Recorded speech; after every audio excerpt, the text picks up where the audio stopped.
प्रशासन ने दिखाई खाकी की गुंडई, बिना कागज के की तोड़फोड़, गिरवाए हरे भरे वृक्ष और पेड़ पौधे।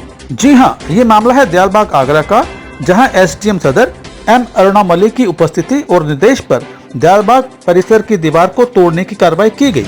दीवार के साथ साथ हरे भरे वृक्षों को भी नहीं बख्शा गया, बड़ी बेदर्दी से जेसीबी चलवाकर पेड़ों को भी गिरा दिया गया। आपको ये बता दें कि दयालबाग की जमीन का ये मामला काफी पुराना है। दयालबाग की जमीन पर भूमाफिया और रियल एस्टेट की नजर बहुत देर से है और प्रशासन और पुलिस के एक वर्ग की मदद से इस जमीन को हथियाने के प्रयास पहले भी होते रहे हैं।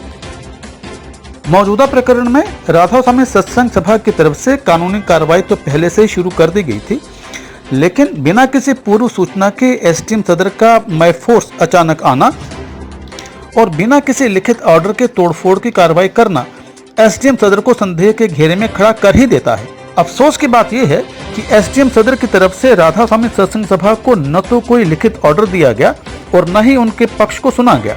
बात यहीं खत्म नहीं होती। पुलिस की त्वरित कार्रवाई में आनन फानन में कुछ लोगों को उठाकर बिना किसी धारा लगाए न्यू आगरा थाना में बंद कर दिया जाता है। आज दोपहर में करीब 2:30-3 बजे एसडीएम सदर दयालबाग में बनी हुई नहर के ऊपर जो दीवार बनी हुई थी उसे तोड़ने पहुंच गए। ना तो दयालबाग वासियों को उन्होंने सूचना दी, ना वो उनके पास कोई डॉक्यूमेंट था, वो किसके आदेश से आई या उन्होंने कोई डिसीजन ले लिया।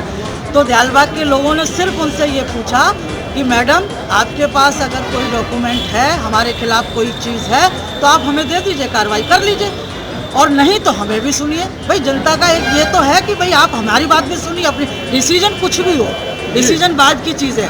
उन्होंने आओ देखा ना ताओ, पहले तो जेसीबी मंगा के दीवार तोड़ दी और उसके बाद उन्होंने हरे भरे कम से कम ज़्यादा नहीं तो 10-15 पेड़ और पौधे सहित तोड़ के बराबर कर दिया। कौन थे?